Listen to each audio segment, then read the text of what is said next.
Hello. If you don't know me, I'm Gio. I'm an artist and illustrator, and I'm super excited to participate in the Summer Creative Retreat. You may have seen some of my drawing tutorials on TikTok, YouTube, or maybe some of my classes on Skillshare, but if you haven't, I specialize in creating very intricate, detailed, whimsical, and maybe surreal illustrations with ink pens and markers. And I love creating these dreamlike scenarios where we incorporate nature elements with human elements, with animals. And throughout the years of working with art, I developed a process that works every time for me to come up with amazing ideas for drawings. I know that sometimes we go through art blocks, or sometimes we feel like we're not super aligned with our style anymore. We want to be more creative and do something different with our art. So in today's class, I'm going to share this creative process with you, and hopefully you can adapt anything learned in this class to your own creative journey later on. We're going to talk about portrait drawing, but it's not going to be your basic portrait drawing class. We're not going to talk about anatomy, proportions, anything like that. You can find all of this information elsewhere. It's everywhere. It's on YouTube, it's on Skillshare. I have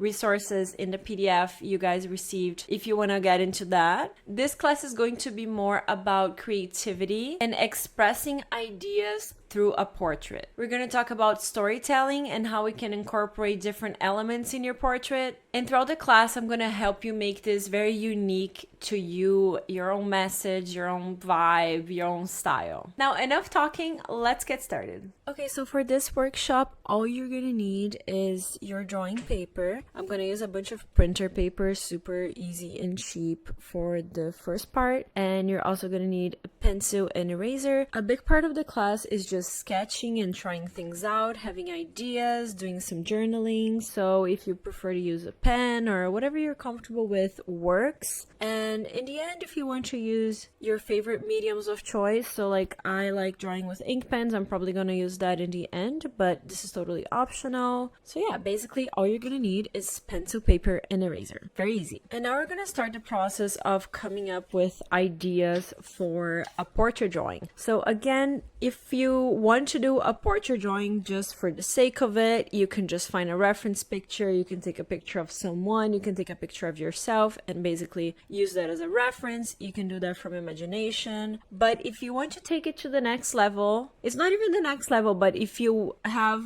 an urge inside of you to do this in a more creative way, get out of the box a little bit, incorporate some other elements in your portrait, and you don't really know how to do that, I'm going to suggest to you that you find a starting point for this portrait drawing. So this could be literally anything. It could be like a random object that you lift your head from this screen right now and you look at it. That can be your starting point. It could be a memory. It can be someone actually that you love or something like that. It could be an idea, a thought, a concept. So as you can see, I wrote New Beginnings because I was recording this class close to my birthday. So I was really in this vibe of thinking like things I want to let go in the past and things I want to start in the new year. So this was the first wording that came to my mind. This was something that was like I was feeling in the day. So you can really look at your feelings right now and try to express that as well. If you're having a stressful day or if you're having a super euphoric day, I don't know, you can try to bring that as your starting point. So basically write that down, and now I want you to literally like free flow of consciousness, no judgment. Write everything else that comes to mind. In this moment, you're not thinking about a drawing. You're not thinking about your portrait. Forget about it. Just forget that that's going to turn into a drawing eventually. Just write anything that comes to mind down. So the first thing that came to mind for me was the word manifestation. It's something I'm super into right now. I'm really thinking about manifesting new things for the new year to come and things like that. So this is why I wrote that down. Manifestation makes me think about meditation. So I'm writing down meditation, which when I picture someone meditating, I picture them with their eyes closed. So I wrote closing eyes. All of this kind of makes me think of a seed that's gonna, go to the ground and plant something new. So this whole idea of new beginnings really makes me think about nature a lot. So that's what I'm trying to write in here. I also thought about sunrise because again, new beginning, new day, new sun.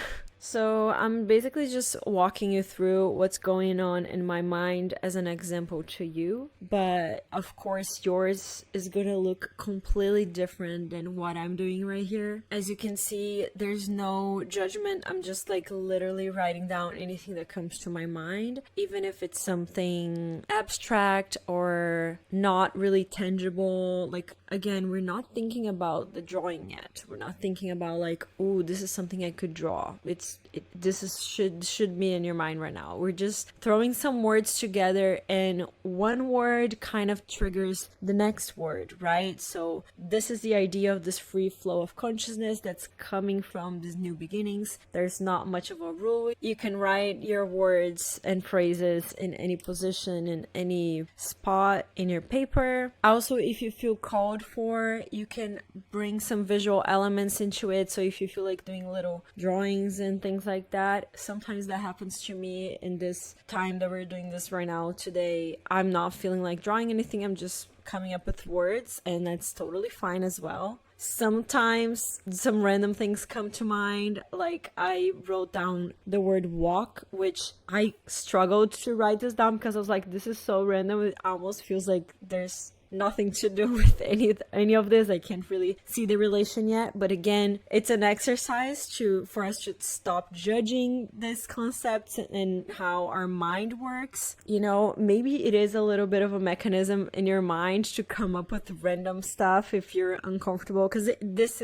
exercise is a little bit uncomfortable. So if you are uncomfortable and you are thinking about clicking away from this video, don't worry, it's almost over and we're gonna evolve into something more artistic really soon. But yeah, I do think that sometimes my mind plays tricks on me, like, ugh, I don't really want to do this exercise anymore, so it just comes up with something completely random to kind of confuse me even more. If this is happening to you, this is totally fine. Again, just write it down, no judgment. Feel free to do this along with me as well. I know I'm talking non-stop, but I just don't want you to be on a full-on silence. Alright, so I hope you have a bunch of words written down. Maybe you have some phrases, maybe you have some concepts. You will see that in the next phase of this workshop, other words or other ideas might come to mind, and this is a fluid class, so you can totally go back and write some new words in your map as you go. But now the reason why we're doing this map is gonna start making sense. So now I want you to look at your word map and try to find what are some visual elements that you feel called for and that you feel like you could maybe incorporate in your drawing. And again, this is not very structured. I just want you to circle or do a little mark on the words or concepts or things that are visual and that are more tangible and that you could possibly incorporate in your portrait drawings. And we're gonna figure out how to do that later, okay? Don't think too much about it. Just think, like, for example, I circled fish and I circled closing eyes because, like, I can totally see that being something I can include in my drawing. I can draw someone with their eyes closed. You know, I can draw some like fish scales in some places, and just also try to think about what you enjoy drawing, right? So for example, I did write tiger somewhere in here, and I'm not like super, I don't want to draw a tiger, okay? I just don't want to draw it, so I'm not gonna circle it, okay? Try to look for things that you feel called for, that you feel interested about. You can also try connecting some elements with other elements, and this will slowly subconsciously help you build a deeper meaning and a deeper concept for your drawing. This might sound a little bit woo-woo, but I really believe that when we create an artwork like this, using this process, the artwork kind of has the power to pick some subconscious concepts and ideas from us. You know what I mean? And I feel like this exercise helps us let that come forward in the drawing instead of just being very controlling and, you know, deciding exactly where everything should be. So you kind of let the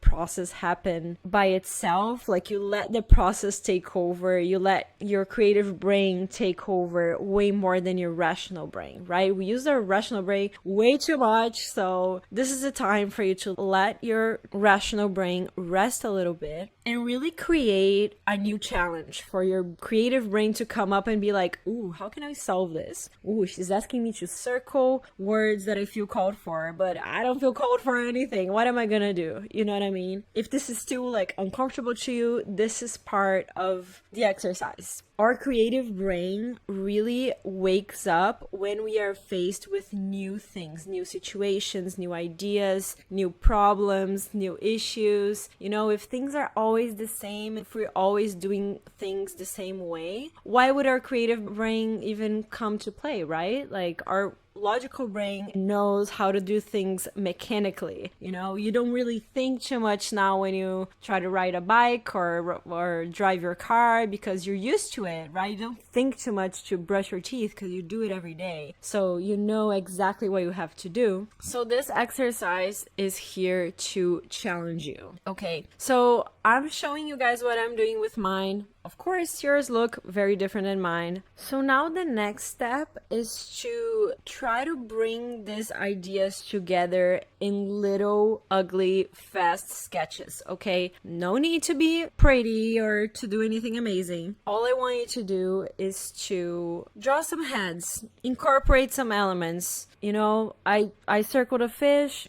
draw a fish on top of someone's head. I know this is super random and, you know, the first drawing might not be the one, okay? But try to get out of the box and try to bring some elements together. One easy way that I find, like when I was beginning, all I used to do was with the hair. I still do that a lot because it's easy to draw things on top of someone's head, like incorporate things with the hair, so like you can just do that if you want. One thing that I felt really called for is the whole closing eyes thing, so I thought, what if I draw a head with 4 eyes, 2 are open, 2 are sleeping? Maybe this is interesting, maybe this could mean something. Like, you don't need to have clarity on the meaning exactly, but you know, just draw whatever comes to your mind, and you'll see that the ideas will start maturing as you go. I usually like drawing females. I should draw more males just for practice, but I don't know, I feel a lot more called for to drawing females for some reason. So this looks like a female to me, I don't know. And I'm doing her hair flowing, kind of like flowing in the wind, or maybe she's floating in water or something like that, and her hair is like flowing like that. And then I am drawing, I really like the concept of the tree, and yeah, I'm gonna drawing some tree branches coming out of her hair. I think this could be a good drawing, actually. I was really, you know, as I was drawing this, I was actually pretty into it, and I was like, maybe my first one will be my final drawing. But there was something about this whole 4 eyes thing that I don't know, I wasn't convinced this was the one. So I decided to try another one, and I was like, maybe I'll just do this person with her eyes closed, like normal, like 2 eyes. Yeah, it looks very peaceful, definitely way less creepy than the other one. I also remembered that I circled time, and then I thought, what if I do like a clock or some sort of geometry with like 12 lines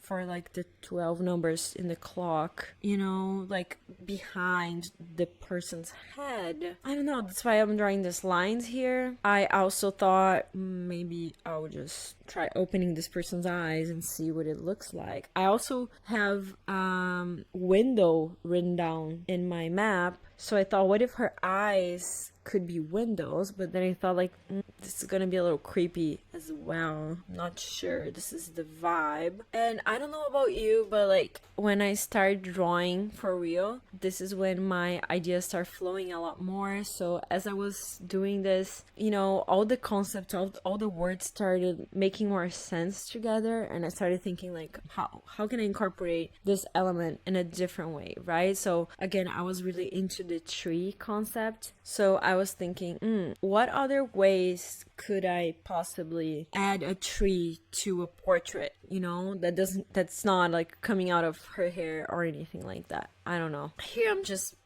trying some profiles, but didn't really feel right as well. I really want this to be kind of like an intuitive exploration for you. So just start sketching. Don't judge your drawings. Don't think like, oh my god, this is so ugly. Like, I had moments that I was like, oh my god, I'm teaching this class and I'm doing all these ugly sketches. People are gonna think this is whatever. You know what I mean? Like, just, you have to take these thoughts away from your head. Otherwise, this is super blocking for your creativity, right? This self-consciousness and insecurities. So just allow the drawings to come to you as they do, even if they are really just really simple scribbles. Right now you're exploring ideas, you're not trying to make a masterpiece. And here I drew, obviously I don't think you can decipher this bunch of lines that I put together, but in my head I was drawing a tree coming from the person's hands, and maybe you're able to see just the eyes behind it, so you don't really see the person, you would only be able to see the eyes. I also drew some dragonflies because I really like the concept of the wings. I started picturing this drawing in my head and I was really into it, so I thought this is the one. I like the idea of the tree coming out of the person's hands. Again, this drawing came from the concept of new beginnings. It's, for me, it's a very personal drawing because this is something I'm looking for in my life. So again, I really feel like this exercise helps you create really personal artworks. People don't necessarily need to know the meaning when they look at your drawing, but you will know, and that makes us feel really, really good to know that you're able to express something so deep in a drawing, right? I feel like in my case too, because I am building this business as an artist, the tree growing from the hands can be really meaningful for me. So, I also really believe that when you are not motivated with an idea, you're not motivated with the drawing, it's really hard to make it look the way you want it, especially because making art sometimes is very much a patience game. So yeah, for some reason or another, this last sketch is the one that I liked the most. And now we're going to turn this sketch into an actual drawing. So again, if this is a little fast and you're struggling to follow along in the time that we have, I'm so sorry. We have limited time and you guys have other amazing workshops to watch. So I'm trying to compile this into a very fast-paced version of the process. But this could be a much longer process, and I encourage you to take notes and follow the PDF if you want to do this later on with more time and patience. Maybe you want to put like a nice playlist and not me talking in the background, or maybe that will help you a little more, okay? But moving on to the next step of the process. Okay, so now that we have our word map and these little sketches ready right here, we can get some reference pictures to help us get these ideas in a more aesthetic way. Of course, you can draw from imagination if you want to, but I personally, my style is more like using some aspects of realism with it. So to me, it makes sense to look at reference pictures. And even if you have a different style, like a more cartoony style, or you're not super attached to like proportions or anything like that, the reference pictures can help you with facial expressions and little details that can give a whole other sense to your illustration. I did a lot of portrait drawing with reference pictures. Of course, that you're not gonna copy completely. We're adding a lot of other elements to this portrait, so it's totally fine if you use someone's picture and you're basically using their facial expression and the proportions for your drawing. You don't need to copy that person completely. The plan is for this person to not really be recognizable. So you can even do like me and take some reference pictures of yourself. So it's gonna be kind of like a little self-portrait, if you will. And these pictures are not for the world to see. It's just for you and yourself in your study. Then you're gonna get exactly what you want, the exact facial expression, the exact positions of things. I'm gonna draw some hands as well, like the hands holding the tree right here. So I'm gonna put this like exact position of hands. Like I would take forever to look and find a picture in that exact position that I have in my mind. So I'm just gonna make this picture, okay? So in my case, I had a very specific position of hands and face that I wanted for my drawing. So here I am taking pictures of myself because it's faster and more accurate than you looking for a picture online. Although I've done this a lot before. If you have an idea in mind and you want to look for references online, that works amazingly. I really encourage you to use references if you prefer to draw from imagination. That's totally fine as well. But for me, the references really help support my idea and not get lost into it. Like, I personally am not really good at drawing from imagination. Like, I really struggle to make things look the way I want them to look, especially because I like portraying things in a more like realistic way with more realistic proportions and realistic lighting. So reference pictures really help me also as a study to build visual memory. So this is what I'm doing right here. I am editing the picture a little bit on Canva to position it in a way that I can copy it,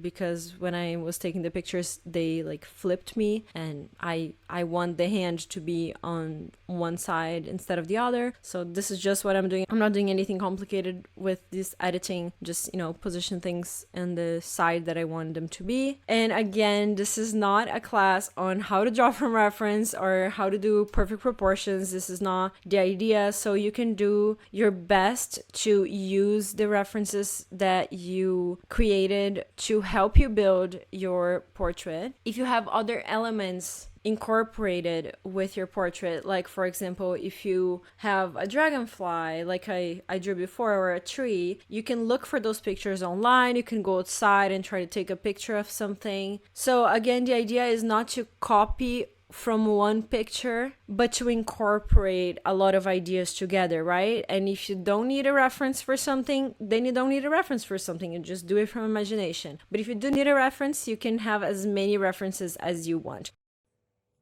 Usually have a whole Pinterest board for a drawing like this because I use a lot of references. So like if I have something that I can't create the reference, like a frog, for example, I'm gonna have like 10 pictures of frogs in similar positions so I can use them all. Or maybe I'm using one of them for the position, for the proportions, another one for the lighting, another one for the texture. So you can kind of like start studying your different references to create your final drawing. I hope this is making sense. And now we're finally ready to start sketching. I chose to pick a different paper for this one. Again, you can use the materials that make sense to you, that you're familiar with. So if you're doing watercolors, then grab your watercolor paper. If you're drawing with markers, you grab marker paper. You just use the materials you are familiar with and that you enjoy. I'm going to do this drawing using ink pens, so I'm going to use Bristol paper, which is the one that makes sense to me. And now you can do your sketch, and this time you can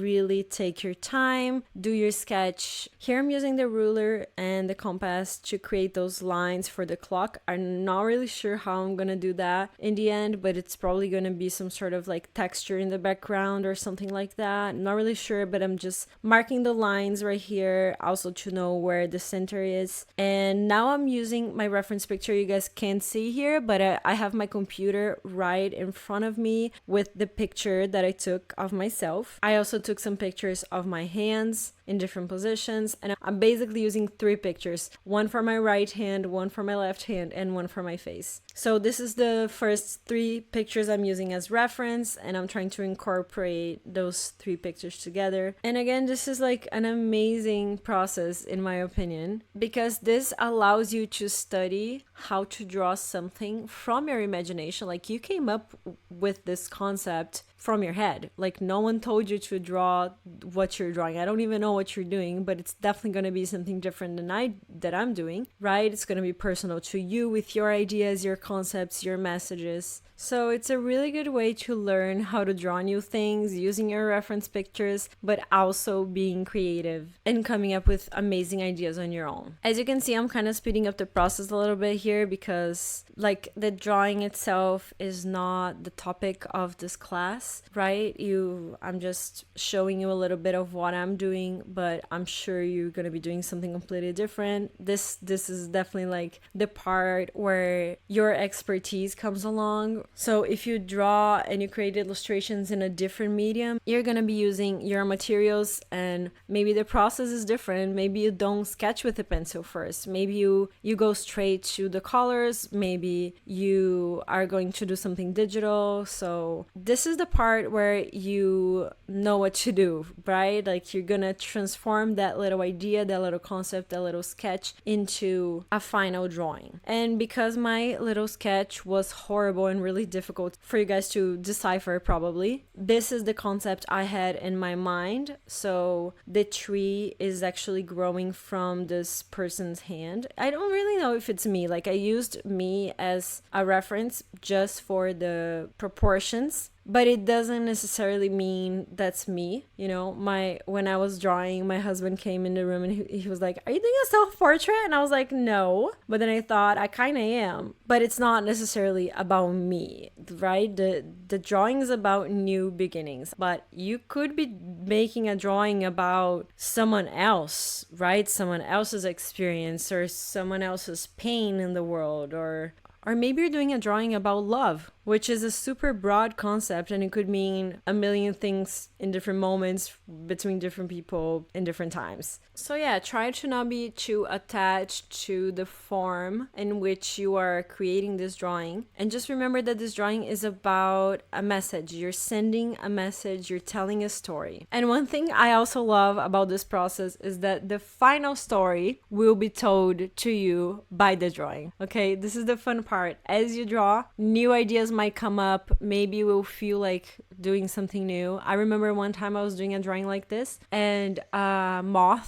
flew by and like it landed on a crystal that was on my desk right next to my drawing. And then I really felt like the moth had to be in the drawing because she just flew by. Like I mean, what else? Why else would she fly by? Of course she wants to be in my drawing, right? So I took a picture of her and I drew the moth on the drawing, and I used my picture of that real moth as a reference for that moth. So the initial drawing, the initial sketch had nothing to do with moth. I did not think about drawing a moth, but it just happened that she needed to be in the drawing as well, right? So I really like to use the process of creating a drawing like this to really open your intuition and just allow your senses to guide you through this drawing. And in the end, you might observe some new things. Maybe when the drawing is done, someone else will come and look at it and see something completely different than you thought. You know, maybe for them, it's going to mean something completely different. And this is the beauty of art, in my opinion. And I feel like this is a really great process to help us practice how to intuitively create art. And now my sketch is basically kind of done. So I'm going to outline everything with my ink pen. Again, this is part of my process because I'm drawing with ink pens. So this is how I usually do it. I sketch and then I outline and then I add textures and details. Also, when I was invited to teach this workshop for the event, I freaked out for a moment because I was like, how can I teach anything in 30 minutes? Because these drawings that I usually do, they sometimes takes days, weeks. Sometimes they take a long time and many hours. And I really wanted to teach you guys something that maybe you wouldn't be able to find on a YouTube video somewhere else. And I think this creative process to create drawings is the best thing I could share with you guys today, because it is a really special process to me, and I really hope you feel empowered to create art that's more aligned with you and your voice and your messages and everything you actually want to express with your art. This process also always reminds me that we all have a message to be heard, that our voice is worth being heard, and that we deserve to be heard. And this has nothing to do with someone else hearing you. It's mostly about you hearing yourself and you being able to see yourself and see what you're going through. It's very much about self-awareness for me. And I don't know, maybe for you it's something else. Maybe to you this process brings something different. Now we are unfortunately coming up to the end of this workshop. I wish I could be here talking to you guys for hours and hours and we could draw a lot more together, but I hope this process really helps you on your next steps as a creative. This is my final outline. I'm going to be finishing this drawing in the next week or so and probably share it on social media. Don't forget to check out the PDF attached to this workshop so you can see all the resources I have for you. I have all the step-by-step of this process written down so you can do this in your own time later on. And I hope to connect with you guys soon. Bye!